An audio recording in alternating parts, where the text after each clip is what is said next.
And hello and welcome everyone to the comic multiverse where the worlds of nerd meet. It's Sunday night, everyone. We're here live with all of our regulars, all of our friends over on the Fortress of Solitude YouTube channel and the Fortress of Solitude Twitch channel. These are the places you can find us every single week. It hits me that I don't mention this enough in the actual show proper, so I figure I should.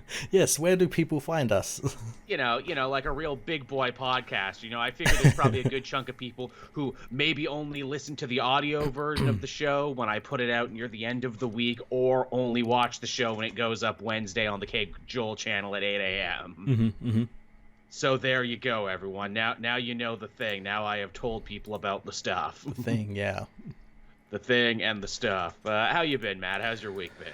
It's been pretty good. I've been a little bit busy, but I've been managing to play a bit of Elden Ring in there every now and then. I just passed level 100.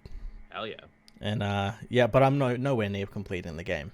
What kind of build are you rocking? Because I know the game is endlessly customizable for build, strength, and faith, and dexterity. Yeah, I'm kind of a little bit of everything, but I'm mainly focusing, because I play with one of my friends, so he focuses on like the magic support stuff. Oh, well, smart. I've got like a big fuck off sword made of swords. And, same thing I would do. And run that, yeah, and my health bar is halfway across the screen and everything, and yeah. Nice. Sword and board. Yeah, you find any good, magic items? Any set that you particularly like that you're using? I've gotten a couple of, because you use talismans in the game. You get, like, talisman slots, and, I found a couple of them that like boost like attack and everything, but of course, being a Souls game, they always come with like a negative. So like while all my stats are buffed and everything, I like take more damage.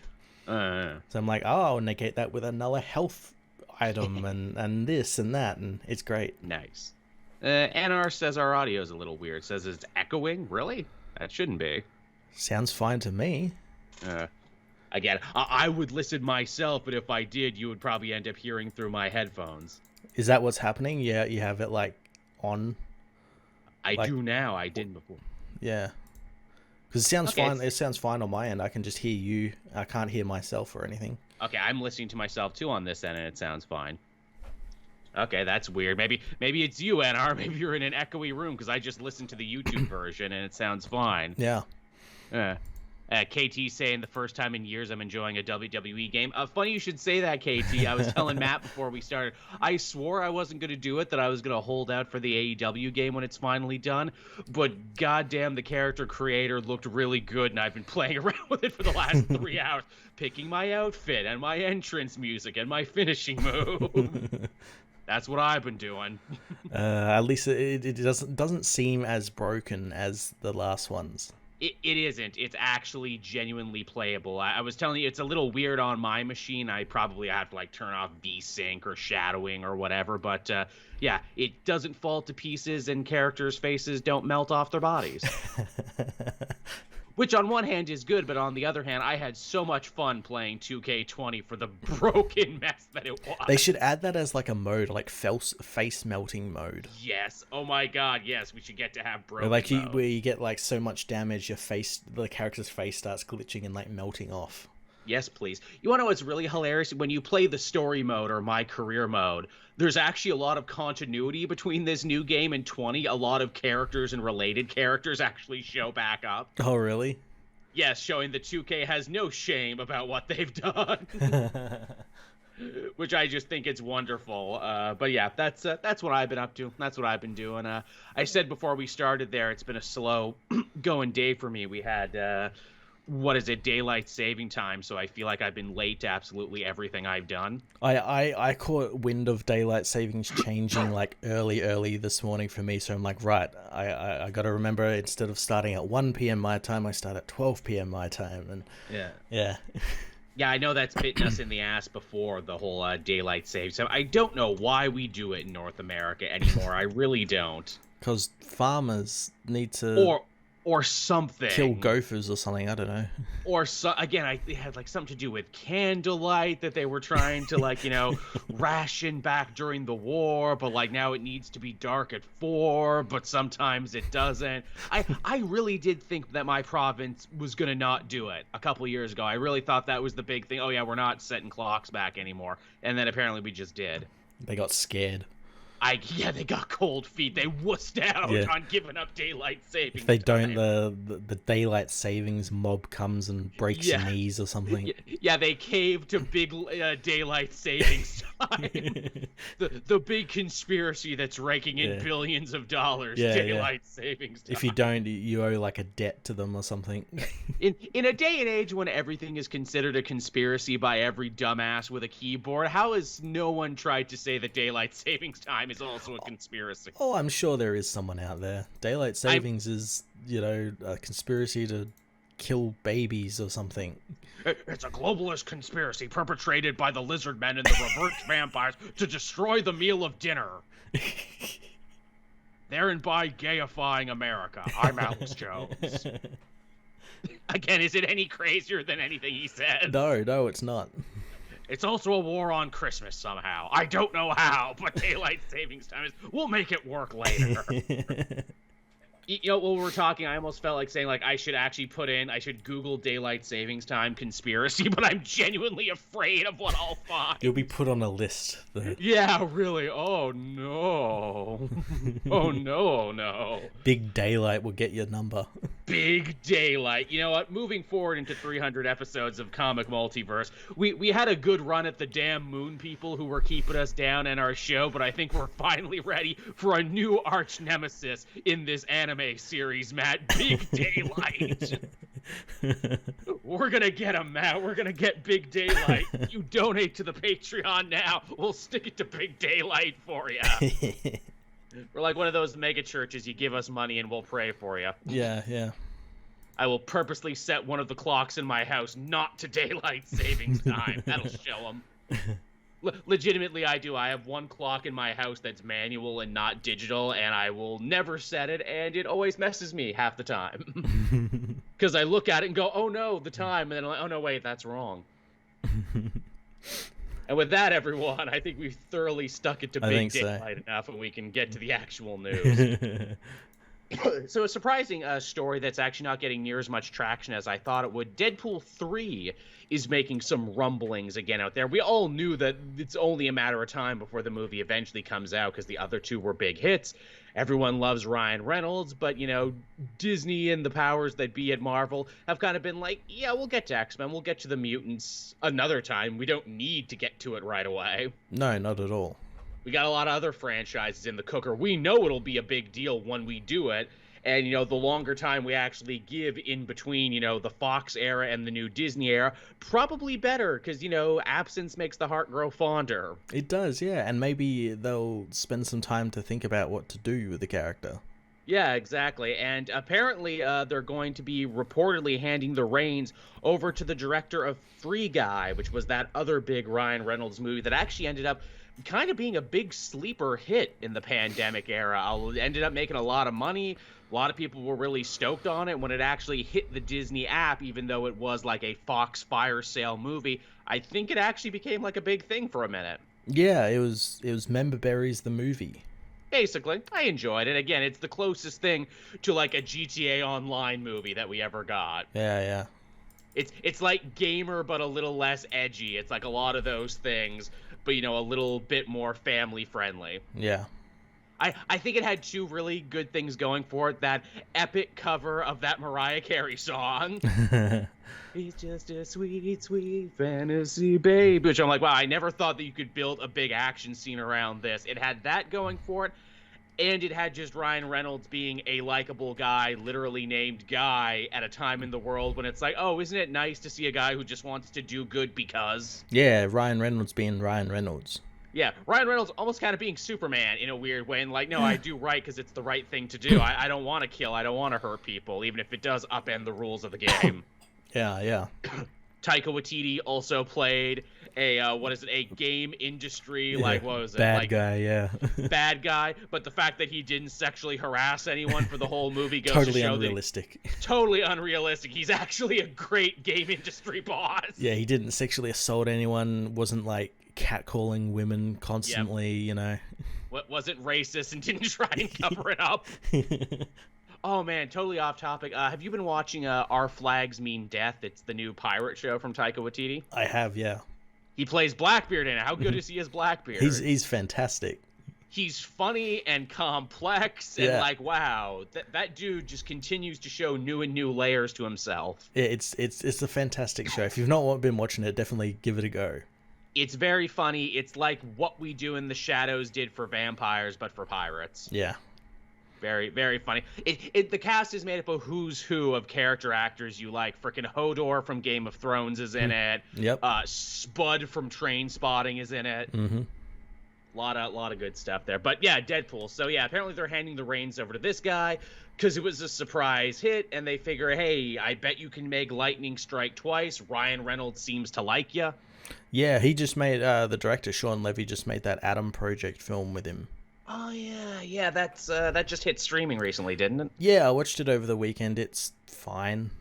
It's fine. All right. It is an action movie in 2022. Is what it is. That was my general consensus too, because I passed over and I'm like, the Adam Project. Well, that doesn't really have a name that grabs me. What else is on?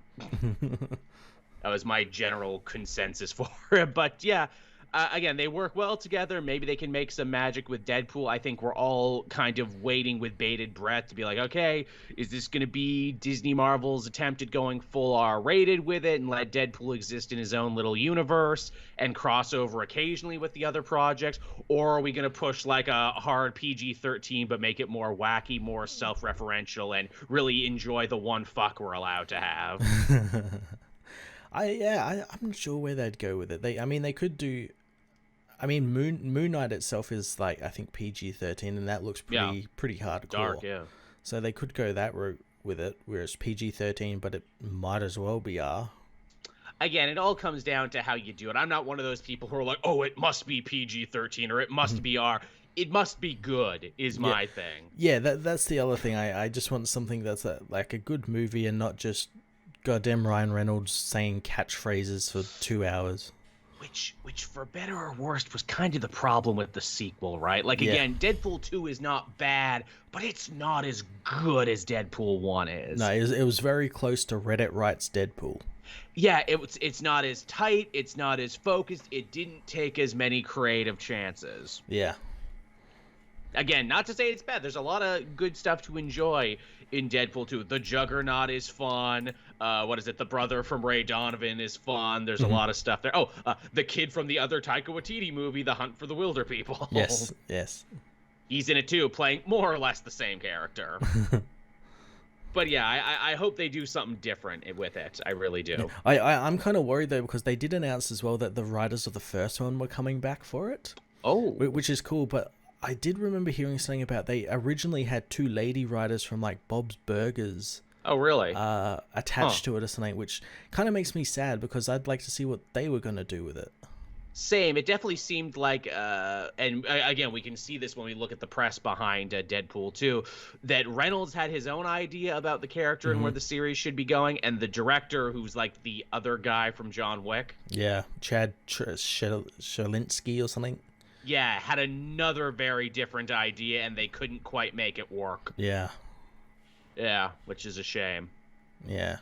Here's hoping they figure it out here. And again, too, what's amazing about Deadpool is just how malleable he is. He's the white blood cell of Marvel comic book characters. You put him anywhere, and just on the merit of being Deadpool, you can make it funny and make it work and make it meta. Yeah. Which is why, in a weird way, I almost want them to tone him down, and I want them to make it PG-13 so Deadpool can rail against that in the movie. It would be pretty funny. Like, he keeps trying to say swear words, but, like, truck horns keep going off, pianos fall out windows, and he can't get it out. He tries to cut someone's head off, but, like, the camera keeps cutting away. Why do you do that? What are these white flashes when I hit people? I don't like it here. I had more fun in my other universe. But yeah, so there's your Deadpool news, everyone. I also get the strong feeling, too, that this is still going to be a very long way away. Oh, yeah, probably, 2025 at least. Hopefully not too far. Hopefully we don't have Ryan Reynolds as old man Deadpool. Then again, because he wears a mask, you could have an older Ryan Reynolds and it wouldn't matter. Yeah, that's very true. Yeah, and as well because like he also has like the makeup on the cancer makeup. Yeah, wow, I never thought of that. Holy shit, they could literally do Deadpool forever because of makeup and the mask. Oh my god. He's like Freddy Krueger that way. He basically is. Holy shit. Wow, maybe that's why they're waiting too. It's like, nah, it'll be funnier the longer we wait. Yeah, I'm not gonna do the next movie until I'm 60. Yeah, the joke only gets better the more time we take. Also, too, as a lot of people were pointing out, Deadpool 3 maybe will seem more like an eventuality when we do Multiverse of Madness. Yeah.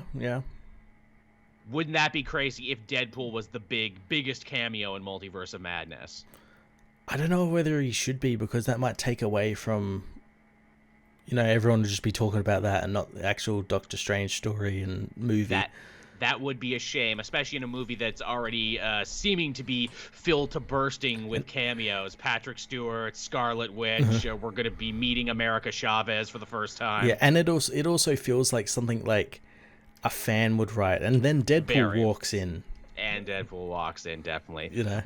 But again, Marvel is so good at that, they could play that as a joke. Like, he sees Deadpool doing his Deadpool thing, and Doctor Strange is like, nope. Nope, not today. We are not doing this today. You go the fuck away.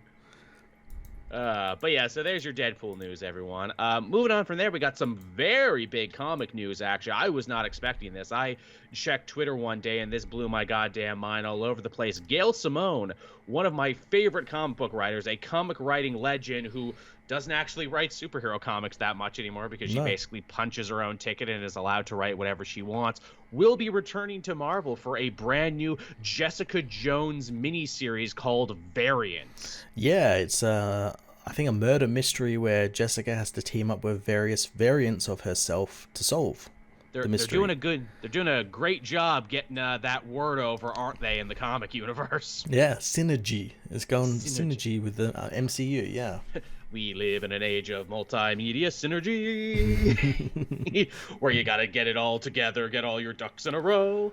This is cool to do a variant story with Jessica Jones, because obviously if you read the Bendis original, if you read the Kelly Thompson stuff that I think came out like a couple years ago, what's fun about Jess is that so much of her life is there but for the grace go I. There's so many roads not taken. Yeah. Because she was a superhero, she was Jewel, and then the terrible shit happened to her by the Purple Man, and it completely changed her life, and she became like a drunk, angry private detective. We also see the Agent of S.H.I.E.L.D. version of Jessica Jones that is here too, because that was a what-if story they did not long after Bendis' run, where it's like, well, what if she never became a private eye? What if the Purple Man stuff didn't happen to her? She would have become an Agent of S.H.I.E.L.D. Then we have another version here in the foreground that's red, and I don't know what that's about. Yeah, just maybe like an updated Jewel costume or something. Maybe, yeah, like what would she look like now if she stayed Jewel? Yeah. But yeah, this is super cool. Gail Simone, I think her last Marvel thing she did a Domino series that was very fun. Did a Domino series and then a sequel series to it. But yeah, this sounds super cool. This sounds super dope. And also, too, good job just, elevating Jessica Jones. I always felt like she could be the female face of Marvel, but they were always afraid to make her that. Yeah, it's good to see a bit more of her. We're seeing a bit more of her as well in, like, Devil's Reign and stuff like that. So. Absolutely. She's a very central character in that story. Yeah, so to get her, again, coming into the foreground is pretty good. I hope we get more stories like this. Totally. You talk about roads not traveled and everything. I always thought that there was a moment there when Marvel decided, like, okay, we're going to elevate Carol Danvers, Captain Marvel, to, like, the level of our universe's Wonder Woman. She's going to be the female face of our universe. Yep. I always felt where it's like, you could have done it with Jess, though. Yeah. You could have. Yeah. She was right there, but I feel like they didn't want to, where it's like, it's kind of hard to make a hard drinking, hard fighting private detective the face of our big superhero universe. And in the back of my mind, I'm like, no, that's perfectly Marvel. She was a hero, but she's so human and such a fuck up, she stopped doing it. Not only that, is it's like completely different from like Wonder Woman, so you won't get people being like, oh, well, they're just the same character. Yeah, with Wonder Woman, it's like she's a literal demigoddess and everything, sometimes made of clay. With Jessica Jones, it's like she's too human is the problem. Yeah. She really is the world outside our window, and also probably what most of us would end up being if we lived in a superhero universe. We'd try and wear a costume, but it would all be bad. But this is good stuff. I'm very excited for this. I'll definitely be, first in line to check this shit out. Definitely. And speaking of first in line, they came up with a bunch of new solicitations for that big new line of X-Men books that are going to be coming our way, following the end of X Lives and X Deaths there. And to my surprise, a familiar event is going to be recurring. We're going to be getting the Hellfire Gala 2. Yeah. Everyone loved the first one, so... It was a fun storytelling thing where it's like, yeah, here, all the books will weave. We'll see what all these characters are doing the same night at a big party, and then we'll spin off events from that. Yeah, who's going to die this time? Yeah, exactly. Who's going to die? Who's going to join the team? Ooh, who's going to hook up? And what are they going to be wearing? See, it's like a real big social event. Yeah, and I imagine this will, much like the first one was, I imagine this one will be used to probably select a new X-Men team. After the one we're gonna be getting that just voted in, yes, as well that's as right. There was a new vote. Yeah, as well as probably setting up some big story arc for someone. It always. Yeah. Now, what big surprise do you think Emma Frost will have? Because keep in mind, at the end of the last party, she declared that we took Mars. They're gonna take over Earth. Yeah, really. And now we, as the mutant delegation, have decided it's time to conquer Earth. I wonder when this is happening in relation to Judgment Day. Likewise, actually, I thought the same thing, because wouldn't it be interesting that, delegates from the Avengers and maybe the Eternals show up for the party, and maybe that's what kicks it off? Yeah, or the Eternals crash the party. Exactly. June, I want to say this happens in June. Yeah, and I think Judgment Day happens just before it. Right. Though that doesn't really mean anything, because it could easily doesn't. be like the Hellfire Gala 2 took place before Judgment Day or something, And the first Hellfire Gala jumped around in time a lot. Yeah. But yeah, it's a fun story, and I love that, we're sticking with this era of Krakoa, and the stuff that Hickman set up will be recurring. So I wonder, does that mean every summer now we're going to be getting a Hellfire Gala? Well, yeah, I mean, as long as the Krakoan era lasts, I hope so. Yeah, I like it. It's cute. It's very cute, and I guess that means that we're going to keep getting the X-Men elections, too, because this kind of seems to be a major component of it.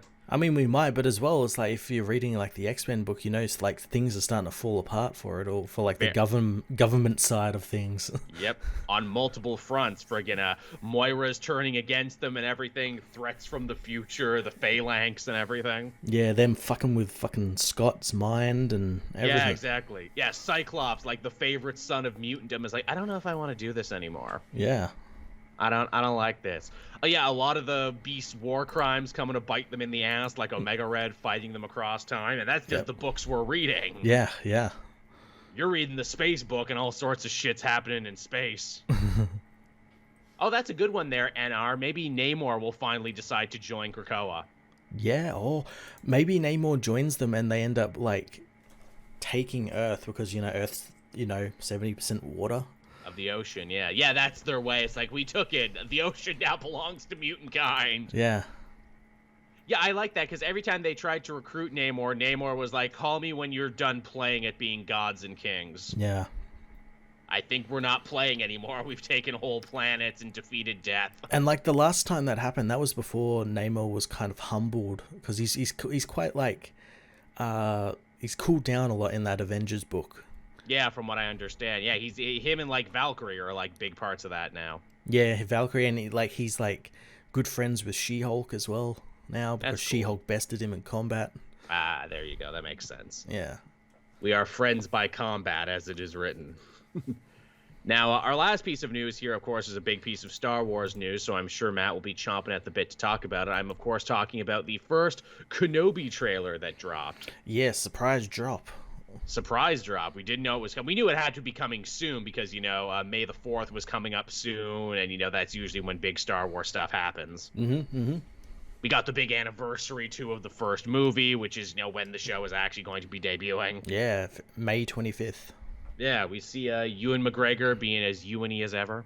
Yeah, he looks like he's not aged a day. No, he really doesn't.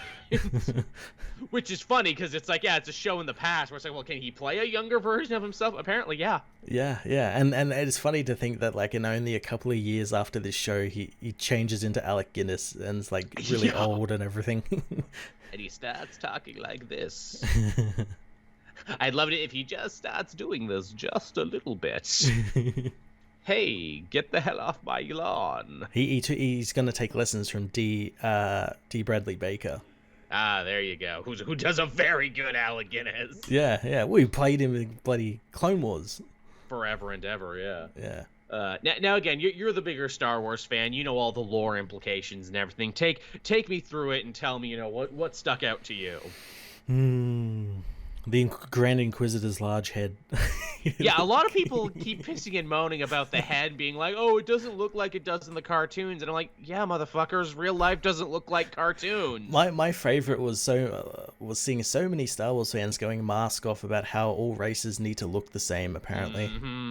And they found no problem with, like, defending that. I'm like, you reading what you guys are writing? Little bit there. Look, I study alien chronology, and the ridges in the Grand Inquisitor's head says. Yeah, they all become fucking Calvin Candy and have their goddamn caltrops and shit out. But yeah, we got the Grand Inquisitor, who was, of course, the major villain of Star Wars Rebels, the cartoon, and who we also learned a hell of a lot about in the Charles Soule's Darth Vader book. Yeah, he was a Jedi Guardian in the Jedi Temple.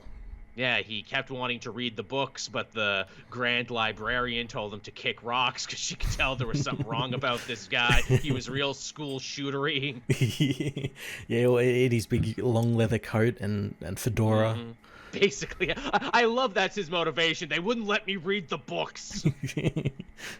Now I'm mad and joining the dark side. They won't let me read the books. And I got my helicopter lightsaber.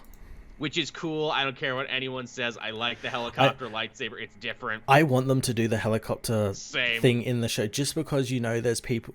We saw it with Boba Fett. There's people out there who refuse to watch the animated shows, and this will be their first exposure to these characters. Absolutely. I want their first exposure to be the Grand Inquisitor, like zooming in on his like helicopter thing. I want him to come down like fucking Mary Poppins. Yeah, from like the sun. He comes out of like the sun, like what's that? Yeah. It's the Grand Inquisitor. We also got, what is it, a fifth brother and third sister, too, who are also in Rebels? Or was it seventh sister? Seventh sister? Yeah, I get them all confused, because one of them was in Fallen Order. Yes, because they all have numbers, not names. Yeah. Yeah, I think it was seventh sister and fifth brother, and then we have a brand new Inquisitor who's like a regular human. Yeah, her name's Reva. Reva, yeah, whose name breaks convention, which lets you know that she's probably important. Yeah, either important or she's like an Inquisitor in training and hasn't got that name yet. Right, yeah, it's like earning your black belt. Once you kill a Jedi, once you make your bones, then you get to join the crew and get a name and a tattoo. Yeah, once you commit enough war crimes. There you go. Actually, that's pretty solid, isn't it? Because, there's so few Jedi left now after the Purge, so it's hard to make your bones as an Inquisitor. That's why she wants to hunt down Obi-Wan. Yeah. I like that a lot. Well, we get a whole Star Wars-related trailer, but no lightsabers from the good guy. We see him holding a blaster, which is cool. Yeah, that's the one thing I'm really excited about, seeing him using a blaster and probably not using his lightsaber all that much. Yeah, which is very good, because he's got to keep cover. In fact, that's basically what the trailer says. It's easy to track down Jedi because, their inner goodness always comes out. They have to save the day. They have to be the heroes. It's like an itch for them. Yeah. They just can't help, flicking that little laser sword just everywhere they go. They just can't help it. They can't help it, no. We also got to see Uncle Owen, which I thought was cool, and they actually end up setting up some very interesting stakes for him and Aunt Beru. They see the Inquisitors like executing Force-sensitive people, and they know that they're harboring a Force-sensitive kid, so like the clock is ticking for them. And I'm like, oh, that's interesting. Yeah, I'm intrigued to see what they're going to be doing with the Larses, because they've done it in the comics where like Owen really despises Obi-Wan because he doesn't want like Luke to turn out like his father, and Obi-Wan wants to like see the boy constantly and like check in on him and everything. Yeah. Owen doesn't want that, just wants to be left alone, left out of all the larger story stuff. Yes, stop pulling me into a larger universe, Obi-Wan. I just want to farm my moisture and die uncharred. Yeah, I like that a lot, to actually give the Larses some characterization so they're more than just the charred corpses from the first movie. Like, yeah, they were people too, and they knew that they were taking a risk by fostering this kid who was no doubt going to be important. Yeah, and it helps that Owen's played by Joel Edgerton, he's like a fantastic actor. Very much so. Yeah. I mean, as all Joels are. He's the best version of the character for that reason, that reason alone. But yeah, there's a lot of interesting places they could go, and as with most Star Wars trailers, we don't even really know what the show's about. We got some cool images, some cool moments, but we have no idea what the show's about. Are they going to be staying on Tatooine? Are they going to be going to other planets? What's up? Well, it definitely looks like they're going to other planets. It definitely looked like another planet. Because there was like a nightclub planet or something. That doesn't look like Tatooine. I know the hot Reddit rumor there is that Obi-Wan is going to have to leave the planet to rescue like a young teenage Leia from something, like a kidnapping plot or something. Yeah, they end up kidnapping her to like bait out Jedi or something. Or something like that, which I'm like, yeah, that certainly sounds like something they could do. But then you run into the problem where it's like, but that message that Leia sent sure sounds like she was just meeting Obi-Wan for the first time. Well, I mean, he could always disguise himself. That's true. Oh, yeah, we kicked around the idea that he should resurrect his old smuggler persona from Clone Wars when he was trying to get close to Cad Bane and them. Yeah, and again, I feel like the Inquisitors and then Darth Vader, because Darth Vader's in the show, they're not going to know I mean, Vader probably will by the end of it, but like the Inquisitors probably won't know they're actually after like the Jedi they're hunting is Obi-Wan. They just think it's a Jedi. Absolutely. Which is kind of fun in of itself. They're like, oh shit, we're in over our heads. It also means he might be able to do like some of his disguises, like the old bounty hunter thing. Maybe even do the crate dragon yell again. Ooh, I like that. And have it be the correct one this time, and not like some guy who stepped on a Lego. That feels like some shit they would put in the show. That feels like some shit that like Favreau and the other one probably feel strongly about. I imagine we'll also get some more about the Tuskens as well. Yeah, exactly, because that was a lot of other like expanded universe stuff. Obi-Wan's connection to the Tusken people, and Darth Krayt. Just saying, he's not going to be in the show. I know they're not. I know they're never going to do Legacy, but a man can dream. A man can dream of these things. But seriously, do Agent of the Empire next is all I'm saying. That would be really interesting to see them drop an Agent of the Empire show, especially because, you know, Disney is kind of like struggling with that fact where it's like, yeah, we have this whole other side of the universe, but also like the other side are literal space Nazis. I know you shared that hilarious video from like that new Star Wars hotel where it was like a mother and daughter getting dressed up in Imperial clothes and like hunting down Chewbacca. And it's supposed to be like, oh, cute, they're playing hide and seek. And I'm like, no, it's not actually. You're space Nazis hunting a minority species through Literally. A ship. Hey, Mom, can we go clean the filth? We sure can, honey. You're going to the spice mines, Wookiee. Where you and your people will break rocks to fuel our war machine. Remember, honey, that's why the Empire doesn't employ any aliens, except for Thrawn, who's what's the word that they would probably use? You're a benefit to your race. Exceptional individual. Exactly, yeah, who's got to be like the best one ever, and even then, he only gets to rise to the rank of like Grand Admiral. They probably wouldn't, like, he could never be a Moff or anything. No. Again, that's only for the humans. But yeah, Obi-Wan looks good. I'm sure it will be fun. Yeah, I'm very much looking forward to it. Absolutely. And then, we got other ones beyond this, because obviously, Boba Fett was easy, Kenobi was easy. We got that Acolytes show. We got that, what is it, that Rebellion show with what's his name? Andor? Yeah, we got the Andor show. So, yeah, they're making some more, interesting swings for the later shows. Yeah, the Andor show, I think, is probably going to be the next one, because they're filming season 2 at the moment. Right. I hope that's the spy one. I know we've said that before. I'm pretty sure it's going to be. That's Jason Bourne in space, kind of spying and subterfuge. Yeah, well, it's funny you mentioned Jason Bourne as being made by Tony Gilroy, who made those films. Oh, no shit. Oh, that's fucking... I hope we get a close quarters fight scene. Oh, I'm sure we will. I hope we get a close quarters shaky cam fight scene. Those Firstborn action scenes are really good, but boy, did those shaky cam stuff become a really bad habit for Hollywood for the next 5 years. Everyone was trying to do it. Everyone was trying to do it, and they still try and do it. It made sense for that, because it's no, this is ultra realistic spy stuff. If you were in a fight, that's what it would feel like. So I'm down for that. Yeah. Alrighty then. So I guess from there we can move on to what we read this week. Again, I only read 5 books this week because it was a slow week. I usually read 2 books a day. I only read 1 book a day. But where would you like to start, Matt? I know we read a lot of the same ones. Let's start with Devil's Reign issue 5. Absolutely here. So, again, we're in the penultimate issue now for this series, which is hard to believe. It is. Again, I keep having to remind myself that ship's staying on after this for the new Daredevil run, so it's basically just going to continue. Yeah, it's not the big ending we all thought it was going to be, and even then, issue 6 isn't the real ending because there's no mega issue after that, so there's really 7. Yeah. So that's the whole thing. Ba-dum. Oh, shit, the chat just said, I guess William Hurt passed away tonight. Oh, no. Yeah, he was, battling cancer or something. Oh, that's a shame. I mean, hell of a career. Yeah. A long career. Absolutely. R.I.P. William Hurt. If we have time at the end of the show, we'll talk about our favorite William Hurt movies. Because Lord knows he made a lot. So Devil's Reign, the hunt for the Purple Children is still very much on, now kicked over into overdrive because Fisk remembers what Matt made him forget. I love that he becomes basically Homer from that Flaming Moe episode. Murdoch. Yeah, he keeps doing it. He's so paranoid now that it's going to happen again that he just keeps saying it and saying it over and over.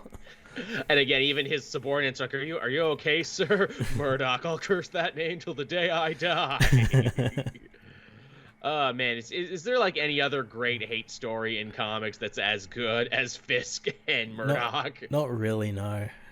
That just this burning irreplaceable hatred, and like you said, he's weirdly sympathetic at times because you're yeah, my brain was messed with and defiled, and I'm not gonna let it happen again. Yeah, you can kind of feel for him and everything. You understand why Matt did it and everything, but still doesn't make it good.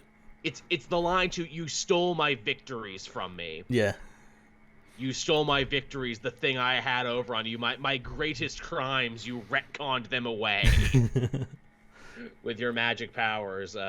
Again, so he sends the Thunderbolts to go and get the kids, and there's a great moment there where it's a U.S. agent isn't going to be able to collect these kids. They're going to mess with his mind. And he's no, don't worry. If I electrocute the children, their powers can't work. Yeah, and all thanks to Doc Ock's neural blocker things that he's made for the team that he gave him last issue that's in their badges or something that stops the Purple Children's powers over them.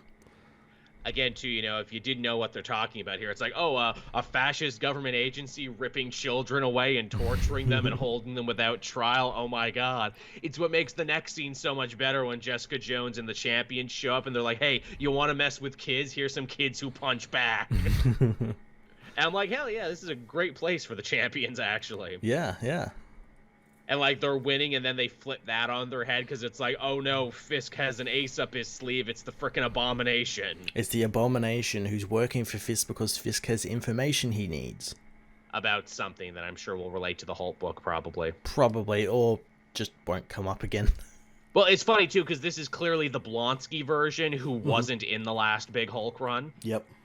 because Ewing preferred to make other versions of the Abomination. And again, the irony in the subtext here isn't lost on me ever, where it's like, oh, so you mean to tell me the evil politician curtailing personal rights and freedoms was also working with the Russians?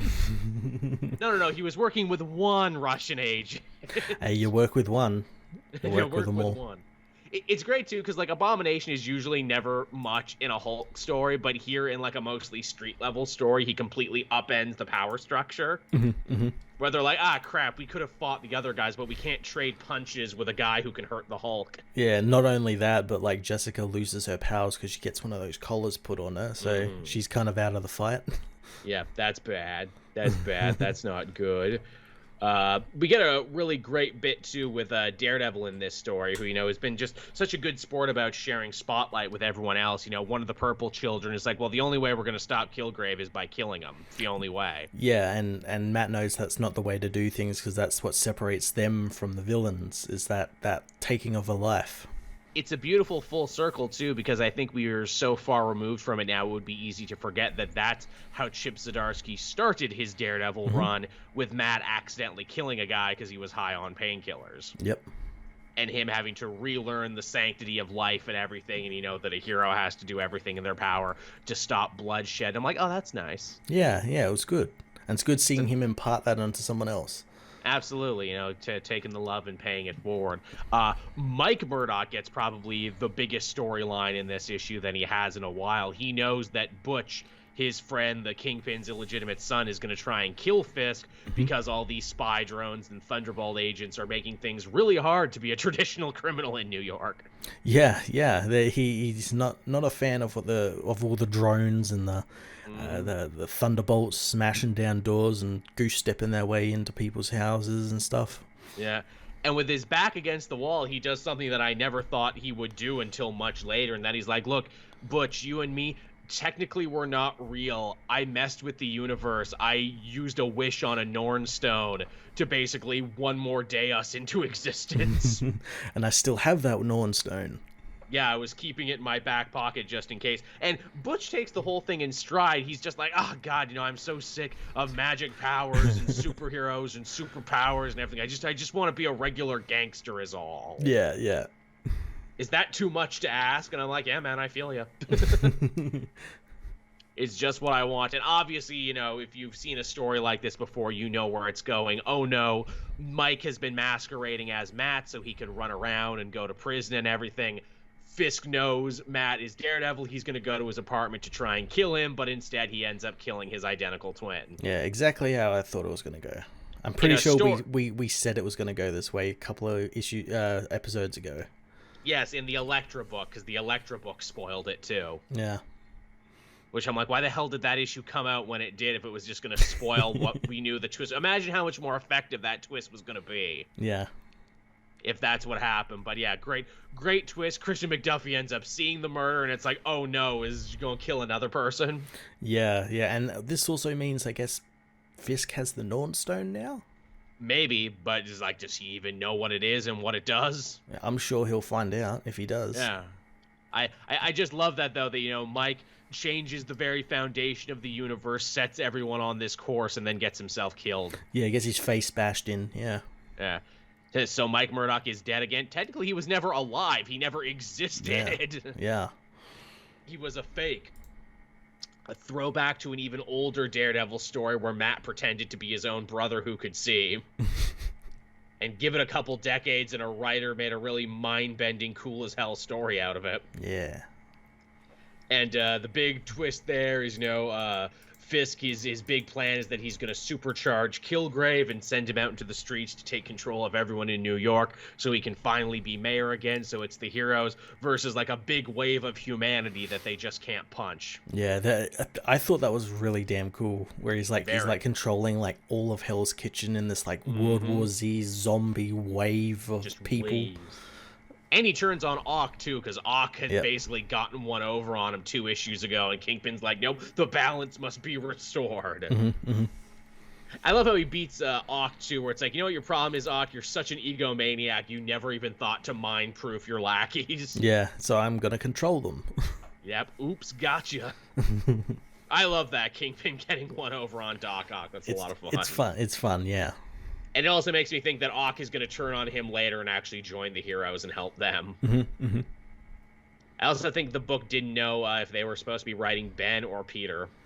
Yeah, it's kind of it's like Ben's costume, but he's like, some of this dialogue feels like Peter. Feels very Peter. Like the costume even looks a little wrong too. Like they took a couple passes at it and hoped no one would notice. Yeah, like that. Yeah, they drew it as like Peter's costume. It's like, no, it's got to be Ben's. And like, okay, get rid of that line and put a bigger spider on. And that's what it felt like to me. It's like, oh, you guys didn't know what one you were doing. So apparently someone told me in the Spider-Man tie-in issue that I didn't read, they actually addressed that. Okay. So apparently they do explain it just in a tie-in. Again, it doesn't ruin the story. It's just a thing I notice. Yeah. Yeah. So, yeah, that was Devil's Reign. Lots of fun. It was pretty good, yeah. Heading to a big conclusion. Also, hey, I think if they can stick the landing on the next one, it's official. Daredevil has a good event now. And we could wipe away the, wipe away the frickin' bad taste in our mouth from Shadowland from all those years ago. Where do you want to go next, Matt? We had The Punisher, issue 1. Speaking of Shadowland, here's a comic that in the broad strokes is a lot like Shadowland. Yeah, except, like, better. Yeah, much better. Yeah. Goes to show you that if you have a good premise in comics, you don't have to throw it away just because you did it poorly the first time. Yeah, so yeah, much like Shadowlands, this is what if a hero became the leader of the Hand, and that hero is the Punisher. Yep. The big, much talked about, much touted book that seeks to, if not in an outright way, then in a meta way, try and, talk about Marvel's relationship to the Punisher Skull logo and its, co-opting by evil groups. So the idea being Jason Aaron came in and it's like, well, let's just actually literally tell a story where the Punisher gets adopted by in-universe bad guys. And I'm like, yeah, man, I see what you're doing. All right, I'm down. That's what it's about. It's funny, for all the controversy and all the hang-wringing, this really did end up just feeling like a regular old Punisher story, didn't it? Yeah. For better and for worse, I was totally cool that I'm like, yep, this is a Punisher story. Yeah, it definitely was. I was a little disappointed we didn't get like some follow-up from Matthew Rosenberg where like he faked his death by falling off that roof, because it just starts with like Punisher just he's back walking back to his home. Yeah, to its credit and to its detriment, this is probably the most new reader-friendly Punisher story in a long time, and I'm sure they did that purposely, knowing people were going to pick up this book that hadn't read it in a long time. Because, yeah, it's just Punisher on an average day. Yeah, and he gets confronted by the Hand in his shitty apartment, and they want to put him through a trial. The Slayer's trial. Yeah, and he ends up just fucking murdering them all. As I said in my review of this, like, goddamn Aaron's way of, he does it in like the Avengers book as well, and like he did it in Thor, where like he has this way of like making things like describing things like in such a metal way. Where he's like calling Frank Castle the meat grinder, and we're the viscera that goes through it and everything. And I loved Frank's apartment. Everything has weapons in it. There's knives in the fridge. The fridge. Yeah, grenades in the frickin' bread basket. A chainsaw in the broom closet. Yeah. Claymores everywhere. Claymores under his frickin' bed. I bet if they went into the medicine cabinet, there'd be goddamn cyanide tablets. Yeah.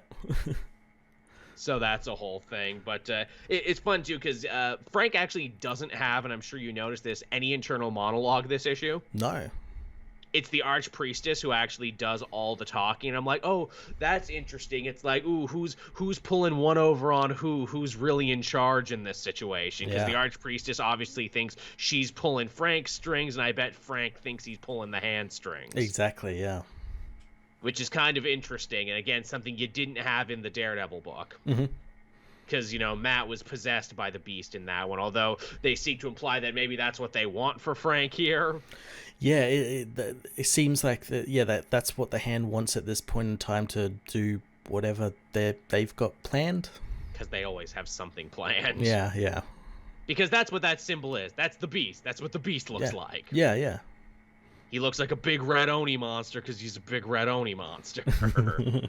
But also, too, they make a very solid point of showing that Frank still has his original armor. It's on a frickin' altar. Yeah, I thought that was quite interesting. That he's like kind of deifying it still, and I'm like, that's obviously Aaron going, meta with like the people who deify Put it that on a symbol. literal pedestal. Yeah. He has it on a literal pedestal, and I bet, like, I've never have I seen a bigger Chekhov's gun. I'm like, okay, so there's two ways this story ends, with Frank being like, okay, I need to put on the old armor again and blow away the hand, or, I need to throw away the armor and get it off the pedestal because I never actually needed it anyway. Yeah. There's two ways I could see the story going. Both are fine. And, of course, the big, carrot at the end of the stick that the hand has for getting Frank to do their bidding is they have seemingly resurrected his wife, Maria. Yeah, which is quite interesting because, like, the hand and their relationship with, like, Frank Castle's dead family is quite strange because they, like, dug up his family's bodies and, like, held them hostage. Avengers. Yeah, and held them hostage and everything, and now they've seemingly brought Maria back to life. No mention about the kids. No mention about the kids. Callie Frederick, has Frank's wife ever been brought back before? I want to say there was a story where they brought them back and Frank got like a fire villain to atomize them so he didn't have to deal with it. Jesus Christ. I want to say that's a story. I know I was talking to Sal about this. This was like a Punisher book like forever ago that no one was reading. And the idea being Frank is like, well, if I destroy their bodies, then no one will be able to use it against me, even though like several writers did that. I have to have a feeling they've come back in like some, be it like, spirit form, a dream or something. I'm sure they've come back before.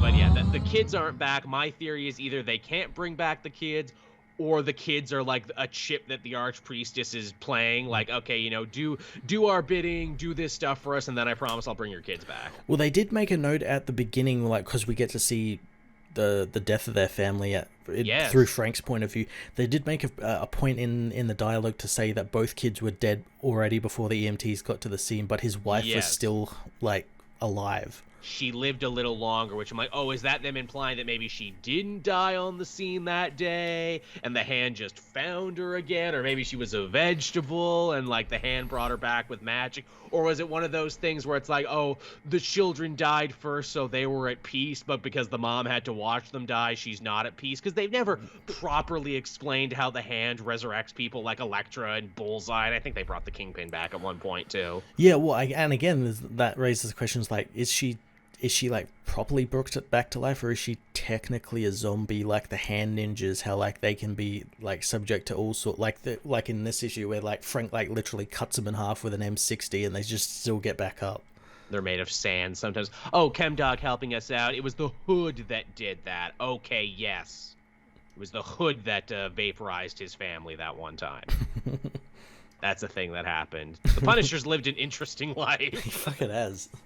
Tell me about it. But yeah, and also too the idea, like you said, is it really Maria, or are they like puppeteering her to try and control Frank? And does he know that, but he's going along with it because he plans to turn on them later? Yeah, he's gonna use them against them or something. Because I could totally see that being like an issue 12 twist. Frank being like, yeah, I know it wasn't my real wife. I was just waiting to get closer to you. Now I'm the man who took down the hand single-handedly. From within. Well, again, like, because I know I was worried because, like, obviously Chip Zdarsky's using the hand and doing stuff with them. We do know that, Chip did say that he did talk with Jason Aaron about it. Could this maybe be like Frank's gone undercover for Daredevil? For Daredevil, yeah. And is just taking them out from inside? Well, because that was even the thrust of the Elektra book, because she met her old hand mentor again. Yeah. And her mentor's like, oh, I know you want to bring back the Fist, the old anti-hand cult that will bring about the end times, and that's why Elektra needs Daredevil to marry her, because there needs to be two to make a Fist and this whole thing. Yep. Yeah, I imagine we're going to see some interesting crossover. I bet you Frank and Daredevil will fight. Yeah, yeah. Either fight or they're like working together or something. Or yeah, I like that a lot, actually. That's the twist, that they actually work together. yeah. Yeah, because Elektra thinks she's getting one over on Matt, but Matt's aware of like Yeah. everything she's doing and everything. Yeah, Yeah, there's some fun places to go that I liked it a lot, and again, maybe we'll see some more stuff in the next few issues. There, it's a pretty straightforward Punisher story, but there's nothing wrong with that. no, not at all. For all the controversy and all the hand wringing, it was just an excuse for Aaron to write another good Punisher run like he did before. Yeah, I still hope that the series ends with him donning the symbol again, but it's like the symbol with like the pride flag, you know. Yeah, I know, as we keep saying. Frank Castle, Pride and Punishment. We wrote it on this show, and we will still do it, Marvel. Yeah, he moves to San Francisco and helps out the gay community. Yep. With like shit heels to try and beat them up and everything. Yep, he starts bouncing at a gay bar there, meets like a gay vet and everything, and they adopt him into the community and vice versa, and he doesn't come back to New York. He's like, wow, there's a whole community here that the superheroes don't protect, but I could be that person. Perfect. It's like, there's so much punishment to be done here. Cocks his shotgun. So much to be done. Actually, that's a great volume. And then the second volume, you deal with him like completely upending the San Francisco underworld, and we find out that they've all been paying up to like a Vic Mackey style cop. and that's the villain. So it's like Punisher versus the police force, but with a twist of like a dirty cop who thought that he was an anti-hero and he was doing the right thing. But you know, you can't control crime, you can only punish it. And, like, maybe he's, like, divorced from his wife and kids, so he's like, well, I lost them, but, you know, not because they died. I lost them because I was shitty. Yeah. Again, I don't know if you're watching Law & Order Organized Crime, but literally Stabler is doing a story like that where he is fighting evil cops. Like an evil secret society of cops, I shit you not, led by Dennis Leary. Oh, god damn it. Yes, God damn it, Dennis Leary. It's the role Dennis Leary was born to play. See, Stabler, I want you to meet some friends of ours. We call ourselves the Brotherhood. No, really, and they get tattoos and everything. Fucking hell. It's so silly, and I fucking love it. It's so good. Kali Frederick helping us out again. Loved Thor and Punisher, also loved Strange Academy, but the MC Emily is starting to bug me. Feels like she doesn't feel action should have consequences. I haven't been reading Strange Academy, so I wouldn't know. Neither have I. I'll take your word for it. I'll take your word. I know there's a lot of stuff happening in the Strange universe right now because it's not Doctor Strange anymore, but Doctor Strange is coming back for another Defender story. Mm-hmm. So no one stays dead forever, even when they have a movie. Yeah, there's even a book out at the moment called Strange, and I think it's Clea is Strange. Yeah. Yeah, good for Clea. Yeah. Everyone gets an upgrade. Everyone gets on the big shoes just once. Why the hell not? Man, that's the thing too. You know, when will the Doctor Strange movies actually introduce Clea? Because Clea is such a big part of Doctor Strange's life in the comics. I have a feeling she'll probably be in this new one. That'll be the post-credit scene. We'll set up Clea. Yeah, it'll be some famous actress or something. Or something, yeah. Yeah, because Doctor Strange is one of those weird, interesting characters who he's almost always defined by the women he's in love with and are like, who are in his life. Yeah, it'll be interesting though, because it'll be like their relationship, like their early relationship was all about like Strange being kind of like a womanizing piece of shit, but like he's not really that in the MCU. No. Like, well, like he's past that. Yeah, exactly. Which I think is one of my problems with that first Doctor Strange movie and why I only watched it once. It's like, meh, they didn't spend enough time in the school and enough time with him womanizing. That's what I like, a Doctor Strange who hits the book and chases squeaks. That's what I like. So moving on from there, what else was this week? Detective Comics, 1056. We're nearing the end to Shadows of the Bat. We are, and something I really hoped wouldn't happen this issue. Yeah, I know. I totally hear you, Matt. The book that had such like a beautiful setup is now starting to come undone by a couple factors where it's like, oh, you didn't need to do that. Maybe editorial told you to do that, but you didn't need that. Yeah. So the hospital is going nuts now and everything. The Scarecrow has assumed control of the riot for some reason. Because Arkham gave him a window of opportunity or something. like a literal window of opportunity to like get revenge on Gotham, even though like in this in universe this would have been like a week. Yeah, or something. Yeah, since End of Fear State, since he was defeated. But yeah, his reasoning is weak, where it's like, I'm going to strike back at you, Nakano, because I blame you for the failure of Fear State, even though you ultimately didn't do that much. Yeah. But I'm going to get back at you, and I'm going to get back at the Bat family. Also, the Party Crashers are here, too, even though they were only here to get even with Ware, and now that Ware is dead, they have no reason to stick around. Yeah, but they're here, so they might as well. They're just, like, killing people. That's about it. They've completely forgotten they were like owed money, and then the Penguins men have just like disappeared. Oh, they didn't even come in. They left. They saw the party crashers and everything going down, and they just left. Yeah. And I'm like, oh, that's a shame, because I loved the gangland story you were building of two factions wanting money and the guy not being able to pay both or either. Yeah.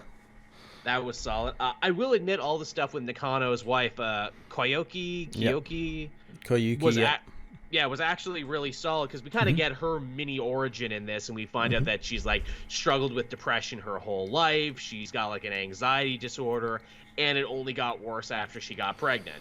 Yeah, and then all the stuff that happened with Chris, with him losing his eye, the Fear State stuff, Magistrate, all the stuff since he's becoming mayor, people trying to kill him, blow him up, has just made it worse.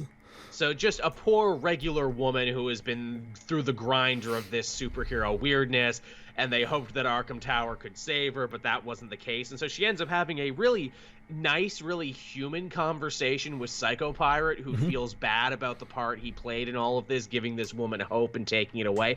And he basically promises to try and help her. Yeah, it's kind of funny how like what started out as like a con and everything with Psycho Pirate and everything, he ends up like actually helping someone. Yeah, he's the one person in Arkham Tower who actually tried to help another human being. Yeah. He caught them feelings. He caught the feels. And you can't blame him for it, because that was a really sad story. The reveal with Harley Quinn is kind of fun, because through this whole series there's been a quote-unquote fake Harley Quinn running around, where it's like, oh, is it Stephanie Brown undercover? Is it Ware's wife? Who could it possibly be?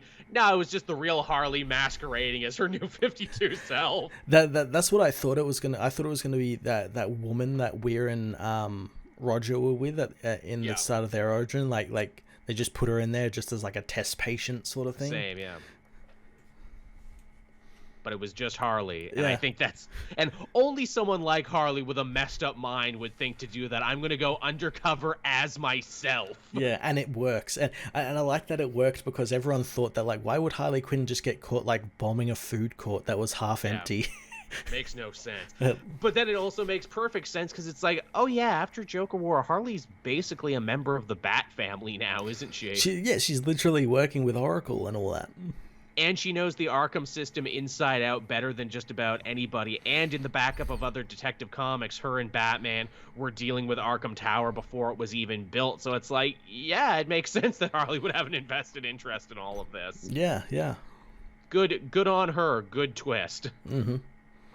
The twist I liked less, though, is Batman shows up. Yeah, literally swoops in to save the day. Yeah, I don't think there's ever been a situation where Batman has shown up and I've been more like, boo, get out of here, boo. Yeah, you've ruined it. Yeah, you ruined it. They didn't need you. This whole thing was under control. They had this. Yeah, anyone could have easily saved Nightwing. Hell, there's other Bat family members who haven't been in the story yet who totally could have saved Nightwing. What if Duke came by, or Batwing, or Red Hood even? Yeah, any number of them. We do get. It's funny, because last week we talked about, the week before we talked about Tim not showing up, and then he just shows up this issue out of nowhere. Of the blue. Hey everyone, it's me. I'm a member of the family too. Don't forget about me. Yeah, I don't know what I was doing during this event, but I wasn't here. I wasn't here. I'm here now. And again, no one had a problem with it. Everyone's like, yeah, awesome, good. You go, Tim. Thanks. Yeah. Thanks for coming back. It doesn't matter that you're late. It just matters that you showed up. But yeah, that was basically the story. It had some highs. It had some lows. But man, if I wrote it, I would have stuck to my guns and not have Batman show up. Even for that second he showed up. Yeah, I would have had him just maybe in the last issue turn up at the end being like, shit, what the fuck happened here? That's it. Yeah, he shows up too late, and it's like, oh, I guess you had it all under control. This is why I love my family, and I put so much faith in my family. Let's drink a Corona, everybody. Family. Hey, how was that fictional nation you went to? Shitty. That's how it was. Luthor being a real dick. Yep. But yeah, that was Detective Comics. It was pretty good. Could have been a little better. I'm excited to see how it all shakes out in the end, though. Yeah, I mean, now Batman's in there. It's just going to transition. It's now a Batman book. Ugh, I hope not. Yeah, same. He comes up and punches Scarecrow one more for old time's sake. Yeah, because that feels like where it has to go now, where he's just going to go confront Scarecrow, he's going to beat the shit out of him, and then that's it. Which would almost be weirdly perfect. Scarecrow, haha, I showed up to this story late too. Batman, I showed up to this story later. We have no skin in this game. Let's fight. Oh, I actually forgot the biggest thing. The real final page there is Volson, the brand new original serial killer they created, opening fire on Psycho Pirate and Coyote, and we don't know which one she actually shot. I have a feeling she shot Psycho Pirate because she was after the one with the power. And killing him, she'll be able to get the Medusa mask. Right, but wouldn't it be interesting if Nakano's wife put the mask on first? Again, that's where I thought it might be going, where like she shoots Roger, he dies, and Koyuki gets the mask, and she becomes like the new Psycho Pirate. Could be cool. Yeah, it could be pretty cool. And maybe she goes for revenge against her husband because her husband has done nothing but make bad decisions this entire time. It would be the perfect reckoning for Nakano anyway. Yeah. I'm running for Gotham Mayor on an anti-mask ticket there. Oh no, my wife has one of the most famous masks now. My wife has become a mask. That'd be fun. I'd be for that. What else did you have, Matt? I had two more, I guess. Yeah, I had a couple more. I had Thor issue 23. Oh yes, I meant to read this one. I had it. Ooh, big one, big issue. I can kind of start to feel the synergy for the new film coming in. Can you know? Yeah, so at the end of last issue, Thor got all of the Odin Force powers, and that basically makes him unstoppable against the hammer. And the hammer is unable to do anything, and Thor manages to take the hammer to Nidavellir. He uses Sif's sword, the Bifrost, to wrap the sword in the Bifrost and transport it to Nidavellir, and there he destroys the hammer. Oh shit! Yeah, in the place that it was born. Yeah, he literally like smashes it to bits with his power, and with that it like knocks him out and like destroys. The hammer destroys everything, destroys Magog and all of that. So the hammer doesn't exist anymore, basically. We then skip ahead 4 months because Thor used all his power. He went into the Odin sleep. Oh shit! Yeah, that's a problem. Yeah, and he wakes up with all his family around him and everything, and we find out that the hammer has been reforged by the Angels and Angela. Who were a big part of this arc. And the hammer looks like the one we're going to see in Love and Thunder, where it's all like got like pieces missing and everything. And we learn the hammer has a new force inside of it, and that force is Odin. Oh, really? So the Odin force now exists in the hammer. Holy shit. And it can talk to Thor as Odin. Oh, wow. So he's got his own force ghost father. Yeah, in the hammer. Yeah, I compared it to like a Green Lantern ring or like Skeets or something, where it's like it's this thing he can talk to and determine threats and everything and all that sort of stuff. Wow, what an interesting way to do away with the Living Tempest Storm era and the Aaron era. Yeah. Huh. Wow, that's cool. Yeah, and it looks cool as well, because now obviously Thor doesn't have the power of like thunder and wind and rain or anything. So like, what's the power now? Like, it's obviously like the Odin force, but like, is there going to be like a thunder power to it or something? Yeah. Visually, what's that going to look like? Yeah, well, visually, it's not even blue anymore. It's like Odin's color, like a gold yellow sort of color. Oh. I mean, I guess he still technically has some nature powers because his mother is Gaia, which they remind you. That's true. That he can do that, and I'm shocked because that's an Empire tie-in that never actually got released. Yeah, never was released. But still very much canon. Man, I hope they re-release that book at some point where we can actually read it. Maybe make it like a backup in this or something. It really should be, because it's like, yeah, all this talk of like, ooh, is the Phoenix Thor's mother? Ooh, but Freya raised him, so she's his real mother. Well, actually, no, apparently Gaia's his mom. Mother Earth, how about that? Yeah, but that was the end of the God of Hammers storyline. So where the book goes from now, don't know. I think the next issue is like the big 750th issue. So you got Kate's coming back. You got a J. Michael Straczynski story. Dan Jurgens. Nice. Got that Hulk crossover starting soon too. I think so. Yeah. Because he's writing both books. Mm-hmm. Which should be interesting. I know they set up that brand new Alien tournament place that I'm sure will play a part in it. Yeah, I got to catch up on Hulk. Same. I kind of like after that second issue, it really took the steam out of it. Likewise, yeah, I have no idea what's going on in that book now. Yeah, I want to catch up on it though because it was such an interesting premise. Yeah, and it's Kate, so I'm sure it'll be good. But yeah, they were in no rush to get that story started. No. No rush at all. What else do we got going on here? Ooh, I had Amazing Spider-Man 92. Oh, what's going on in there? Very little, actually. These last two issues have slowed everything down to a fucking crawl. I'm not gonna lie. Gotta hit that number. Gotta hit that special number. This is a real we gotta hit that number issue. Peter and Ben joined forces with the Daughters of the Dragon to raid a secret Beyond installation where they were like making artificial supervillains for him to fight.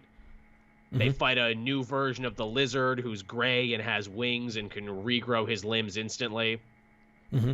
But it's not really the Lizard because Lizard and Connors got split from each other. Which is a shame because I really wanted Ben to have a reckoning with Connors because in Clone Conspiracy he had a part to play in resurrecting Connors' family. Mm-hmm. And is kind of indirectly the reason why they're gross lizard people and have to live in the sewers now. I really wanted them to deal with that, but they didn't. Yeah, okay.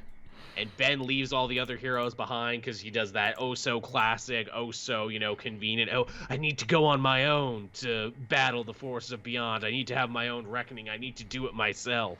And that's basically the issue. It doesn't sound like much happened. It's not. Oh, they bring back the carnivorous sandwiches in the Beyond building again. Oh, really? I liked that thing when Ock found them. Well, they bring them back, apparently. It's a strong recurring theme, these damn interdimensional sandwiches. They're the ones behind everything. Man, if that's the twist, and the Beyond, secret council that Maxine Danger is taking orders from is literally made up of carnivorous sandwiches, 10 out of 10. This is a giant hoagie. A giant hoagie, yes, I am the greatest Marvel villain. Italiano with oil. 5 kinds of meat. Oh, no one can stop me. There's cheese in the bun. By God. 'Tis an ancient Lovecraftian being, hoagie. The ancients spoke of him and their tongues turned to dust. I'm all about that. I wish that was the twist, because I'm actually worried about that, where it's like, okay, so Maxine Danger is going to be the ultimate, big bad here. How's Ben just not gonna punch her out and the story be over? Yeah, that's what I'm wondering, because she doesn't have any powers. She's just kind of a dick CEO. Yeah. All Ben will have to do is just go into her office and punch her out. Yeah, flip her desk a little bit. Oh, and Morbius is in here too. They woke Morbius up because he has a fucking movie, so he needs to be involved in the story. I like to think that when he was in that original issue where he fought the Daughters of the Dragon, I like to think after that, when he got his arm cut off by Ben and everything, they're like, okay, the movie's been shelved. Basically, put him to sleep. Okay, we'll put him to sleep. He was asleep. He was in a cryogenic chamber. Yeah. Okay, the movie's coming out. Quick, bring him back in. Wake him up. There is one funny joke. Colleen Wing keeps calling him Mike over and over again. And it's like, no, but my name is Michael or Dr. Morbius. Yeah, sure, Mike, whatever you want. That's great. I love that, just demanding to be frank and casual with him, calling him Mike. My vampire buddy, Mike. You mean Michael Morbius? Yeah, Mike. You know, Mike to his friends. Mikey. You know? There's just something hilarious about that, taking a scary vampire and calling him Mikey. Yeah, yeah. But yeah, so that's Amazing Spider-Man. Not much to write home about, but hey, here's the fun thing about it going weekly and having multiple writers. The next arc could be something completely different. Yeah, hopefully. It could change gears completely and be something completely else. Yeah.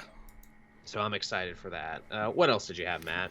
It's Superman Son of Kal-El issue 9. Had this too. This was the last new book I read this week. It's the big finale of the 2-part World's Finest Sons crossover, and they get a lot done in this issue. They get a lot done, yeah. Again, it's a Superman book, and it's definitely a lot heavier on the Superman revelations, isn't it? Oh, absolutely, yeah. I like John and Dick concoct a plan to try and get these rising agents out in the open. So John makes it look like he's going to the other end of the world and that Dick is all alone. I like that theory was like, yeah, I went to the other end of the world, but then I just kept going to come back onto myself because the Earth is round. Despite what many flat earthers will have you believe.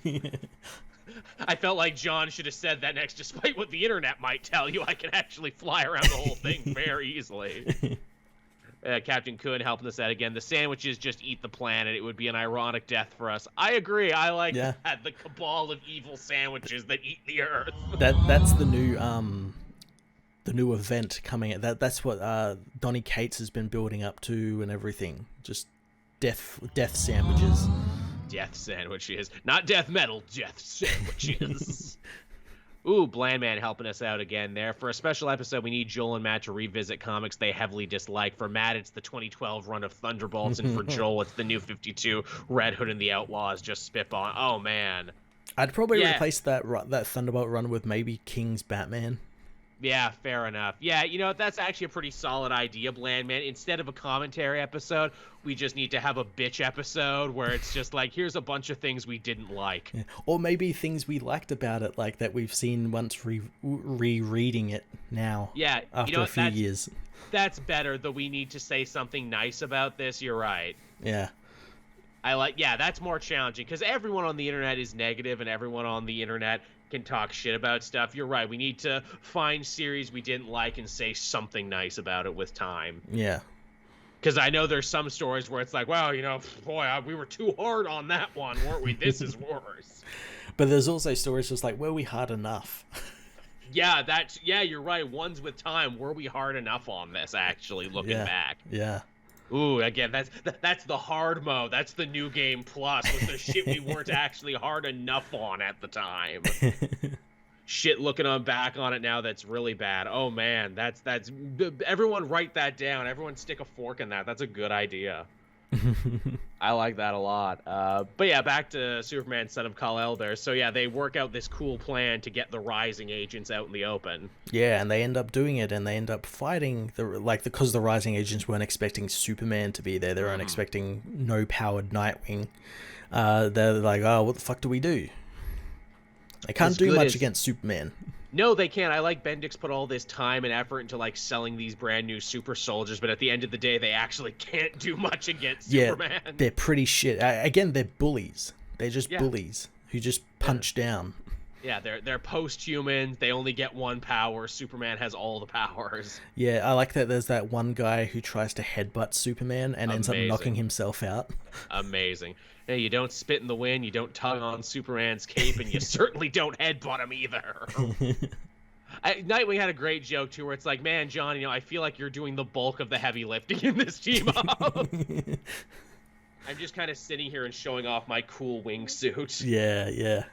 It's a very cool wingsuit. It was funny because I read this before I read Detective Comics, and I got like, for a second in Detective, I got mad. I'm like, wait a minute, Nightwing has a fucking wingsuit, and then I'm why like, did he fall to his death he's here? Kind of knocked out and tied up. I get it. Yeah. Okay. But you're right. It's like, aren't you an acrobat? Don't you like fall with style for a living? Isn't it your thing? But yeah, so like they actually deal with the rising guys fairly early on, but it's obviously going to still be a problem for Superman because they run back to LexCorp, and there's a secret lead-lined room deep under the facility that they can't reach. Yeah, and they end up capturing one of the Rising, the guy that headbutted him, and they wonder if they might be able to get some information out of him, but Bendix decides, well, he's not going to tell anyone anything, so he does the old Waller classic and blows the guy's head up. Which is hilarious, because a couple issues ago when he was unveiling his Rising agents, he talked shit about Waller and the Suicide Squad, and now he's using her tactics. Yeah. And it's kind of terrifying, because obviously John's holding the guy and he starts seeing it in slow motion, so he watches this guy basically be eviscerated in slow motion. And there's nothing he can do about it. Yeah, and that really upsets him. Fucks with him, yeah. Because it's the second time now Bendix has sacrificed his own agents in front of him. Yep. And there's nothing he can do about it. And the rest of the issue is actually kind of, a much quieter, more personal thing with Dick trying to help John work through these issues.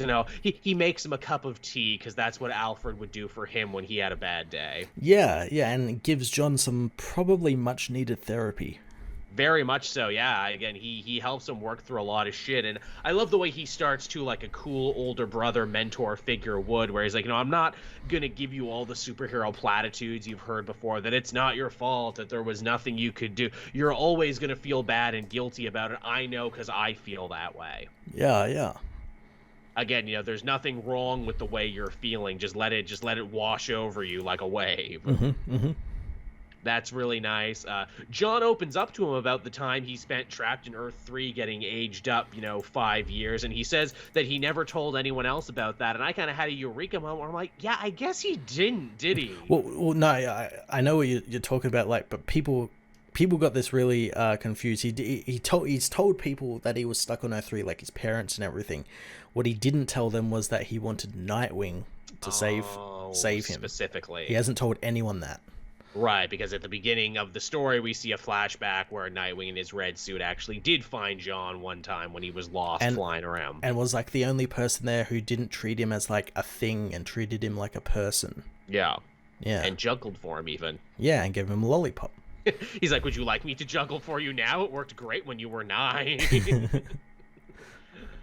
That's fun. We also get some really great movement from the Truth storyline that I was not expecting, because obviously one of the things in this two-parter is that Nightwing, with his newfound fortune, wants to invest in the Truth, but he's afraid to do so because they're anonymous. They're all about anonymity. So he wants Lois Lane to use her respectability and, fame as a Pulitzer Prize-winning journalist to be the new face of the Truth. It seemed like so logical and like obvious that I'm surprised I never thought of it. Same, I know, right? I'm like, yeah, because like Lois isn't really doing much at the moment, and this would only help not only her son, but the superhero community as a whole. And in fact, we see what this means moments later when Jay shows up, and it's like, hey, that video of that guy's head exploding is making the rounds. Bendix is trying to spin it in the media that John killed this guy. Mm-hmm. And we've been down this road a million times before in superhero books, where a villain will doctor footage and try and, drag a hero's name through the mud. The only difference is now, because of Dick's money, Lois's respectability, and the Truth's contacts, they can actually fight against superhero misinformation. Yeah, they have all the resources available to combat this, which is really cool. Also puts another notch in Truth, justice, and a better tomorrow. Yeah. Mm-hmm. And again, like as I've been saying, it just keeps like making John his own character.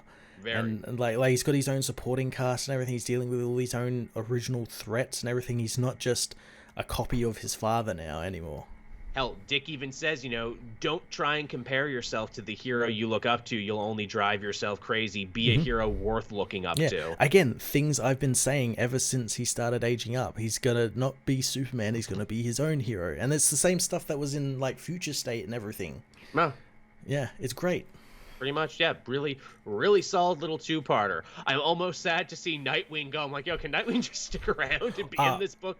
Tom Taylor has said he's going to be sticking around for like he's going to be like coming in and out. Good, because the back and forth he has with John is really amazing. Yeah, well, again, like they said, like Nightwing said he was going to be John's mentor. Yeah, which is really, so really fun. It's wonderful, and it's great too. They talk about all the ways that they're the same. We know what it's like trying to fill our famous father's shoes. Hey, we both see the good in Damien when no one else will. Yeah. And I'm like, oh yeah, that's a very interesting way, because Damian was Dick's Robin before he was Batman's Robin. Yep. And I love that little connection there. It's also a nice way of being like, no, we're not replacing the Super Sons. We're our own thing. I'd be fine if they did replace them with these two. I find them much more refreshing than John and Damian. It's a totally different dynamic, but yeah, I would totally read World's Finest Sons. I totally would. Yeah. I would absolutely read that. You should make that like an ongoing backup in the World's Finest book, which begins this week. Oh yeah, that's right. It is too. Doesn't the big what is it, Dan Mora Mark Waid book. Mark Waid thing, yeah, man, that book looks great. Yeah. God damn it, time to add another DC book to my list.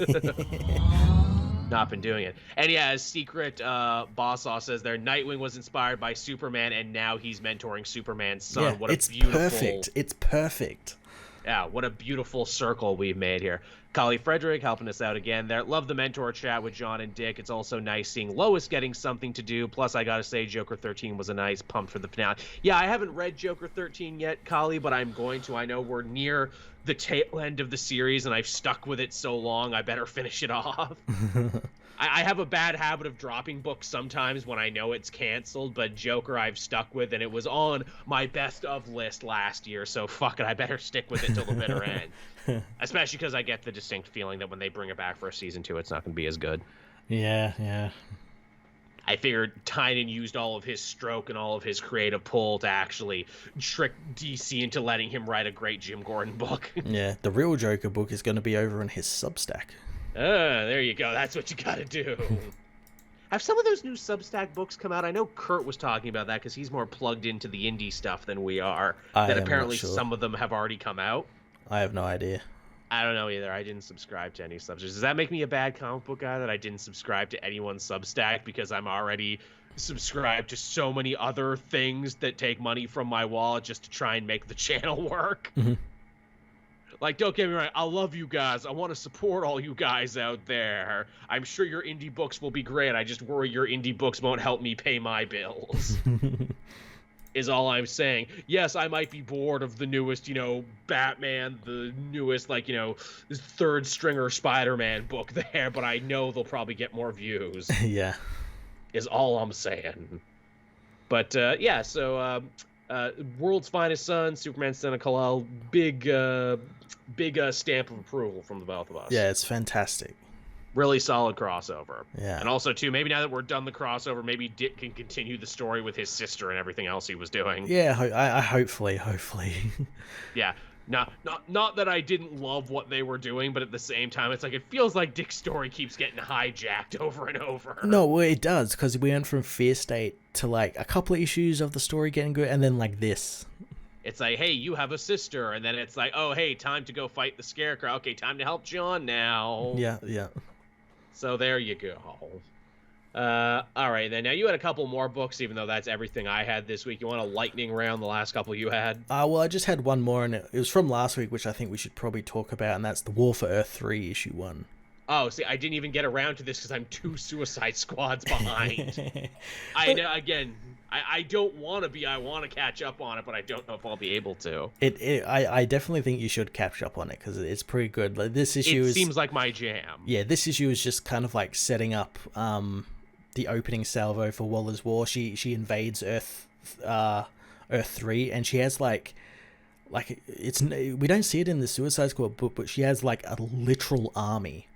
A literal army of nobody heroes and villains from all over the multiverse, not just the ones we've seen in the team, just I guess that's what Bloodsport was doing. Yeah, literal red shirts, which is what they are, because they all just immediately fucking die to Powering and Owlman.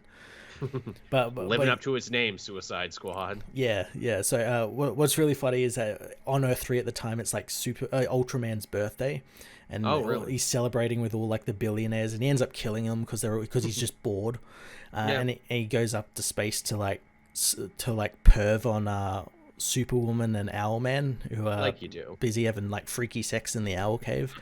And only freaky sex in the Owl Cave. Superwoman knows he's watching and is fucking taunting Ultraman because Ultraman wants her, but she doesn't. She's only with Owlman because that fucks with Ultraman's head. She's like, you're watching, aren't you? Watch this, watch this. She got him like tied to a bed and everything. But yeah, a power ring responds to Waller's invasion, and he gets his ass handed to him by Black Hand. Oh, nice. That's why they got a Green Lantern villain on their team. He just touches the guy, and his powers go away. And then Owlman is sent out by Ultraman after like Ultraman storms the Owl Cave and interrupts their sex time.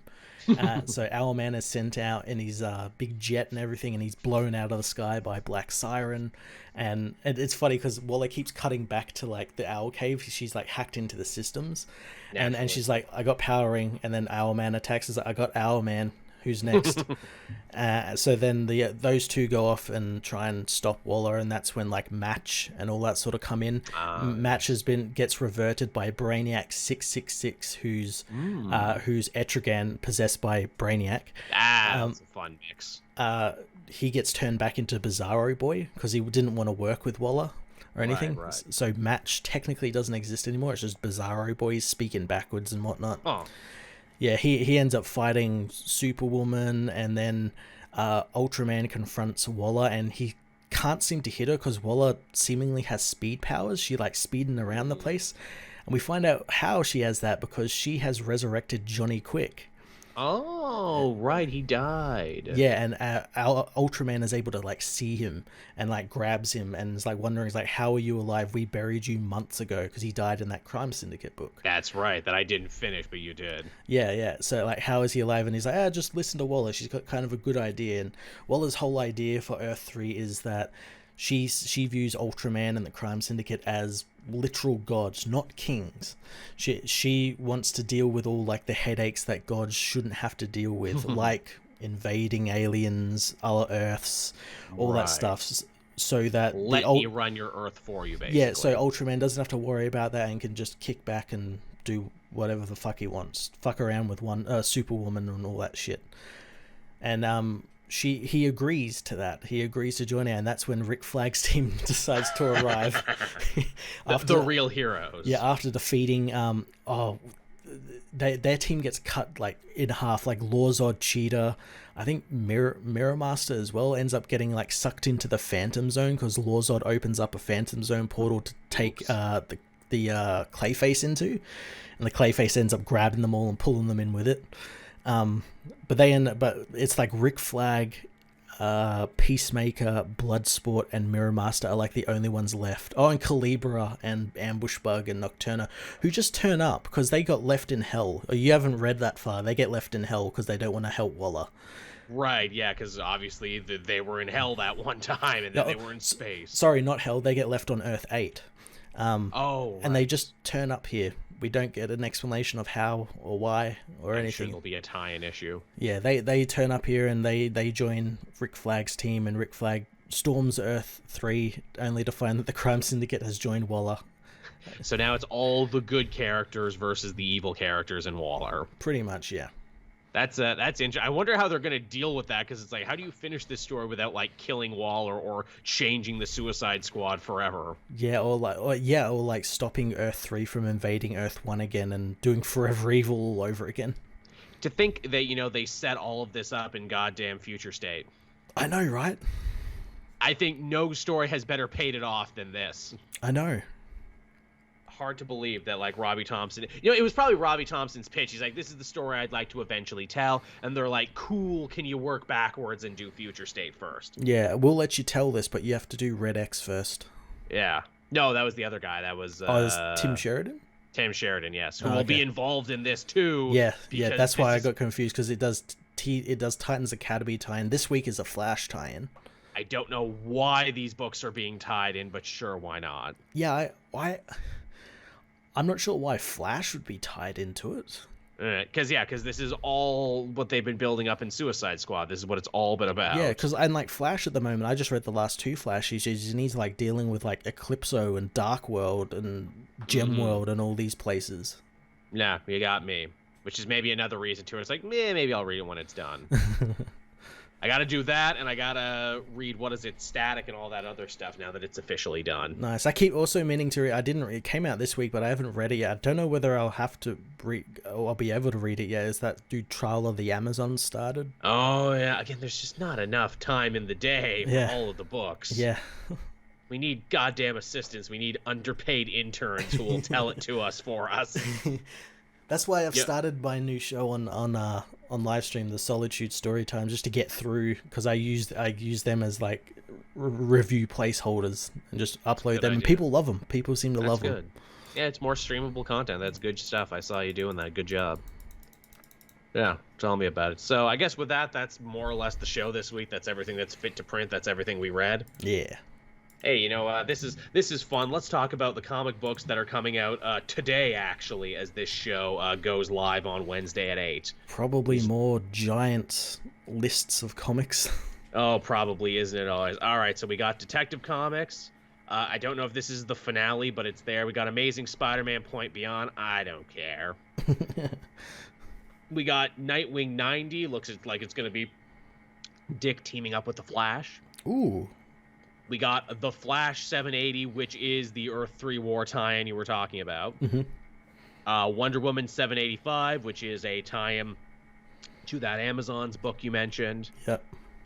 We got Black Adam doing some shit in Justice League. We got Avengers 54. Mm-hmm. X Lives of Wolverine 5. I guess these are ending. That fucked me up this week, too, that they put X Lives and X Deaths out on the same day. Yeah. I'm glad that's ending now. I'm just going to catch up on it and just get it out of the way. It felt like it was good. Deaths is fine. It's the Life book that's it kind feels of like dragging. I like looked through them before I started. It looks like they're going places. It looks like they're actually starting to cross over a little now. Oh, well, that's good. We got Batman the Night 3, which you and I are both really loving. Nice. Batman Superman World's Finest #1. Yes, looking forward to that. Carnage #1. I picked up the prelude to this because it's like, ooh, a new Carnage, and it was like a story about like a creepy little girl in a crack house and everything. Ooh, I'm like, oh, okay. This is awesome. But then I think it just became Cletus Cassidy again at the end. Oh. And I'm like, oh, I wanted to watch little girl Damian Carnage, actually. Little crack baby Carnage, yeah. Yeah, I was all about that. Green Lantern 12, Blue and Gold 7, Fantastic Four, Reckoning War, Trial of the Watcher #1. Nice. I don't know if you're doing the tie-ins for that. I did, yeah. I did one on my stream earlier today. Star Wars: The Halcyon Legacy #2. Yeah, that's about that hotel. Oh, it's all. I can't believe the hotel gets its own comic. It's a tie-in that it like shows the hotel or like the ship through all the different eras. We got Aurora Singh on the cover. Will she be at the hotel? Apparently, in canon, the ship is where Ben Solo was conceived. Really? Yeah, so I want them to like advertise like a room, sleep in the room where Han and Leia fucked. Yeah, I know, right? Can I go to that room, please? I want to go to that room. And then that actually seems like it. Yeah, it seems like it's actually going to be a much lighter week this week, which is good because maybe that means we can fucking catch up on things. Awesome. Oh, sweet. Super Speeder says Green Lantern is on the last issue. Excellent, because I'm catching up at the moment in it. And I'm probably just going to release like a whole story time on it. Yes, I'm looking at the cover for that one right now. Jon Stewart there is punching stuff. Yeah. Punching it real good. So all right then, everyone. That's been the episode for this week. We hope you enjoyed it. Thank you so much, everyone who stopped by. Thank you, everyone who donated. It really helps. Keep the lights on. Keep everything rolling. Oh, Mindfreak says Carnage is just Carnage, no Cletus. Oh, is that what that one was? I didn't read it. I just flipped to the end, and I'm like, oh, is he there? I guess he killed him, maybe. He'll be Cletus. Come on, let's be real. Carnage will be Cletus. He'll still act like him and everything. Yeah. Status quo is always returned to. But yes, thank you everyone for coming out. Thank you everyone for donating. We hope you have a great week reading comics. We hope you feel strong and powerful and nerdy, and we hope you come back next week and join us for another episode of the Comic Multiverse. Yeah, catch everyone later. Bye-bye.